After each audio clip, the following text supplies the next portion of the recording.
हिमायत सागर के दरवाजे पर नमूदार एक बड़े अजदहे को पकड़कर महकमा जंगलात के अहदेदारों के हवाले कर दिया गया।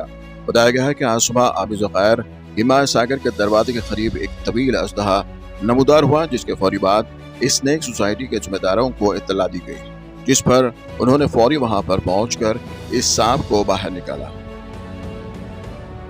इस सांप को पकड़ने में स्नेक सोसाइटी के एक रुकन ने अपनी कमर पर रस्सी बांधे नीचे उतरकर सांप को पकड़ने में कामयाबी हासिल की।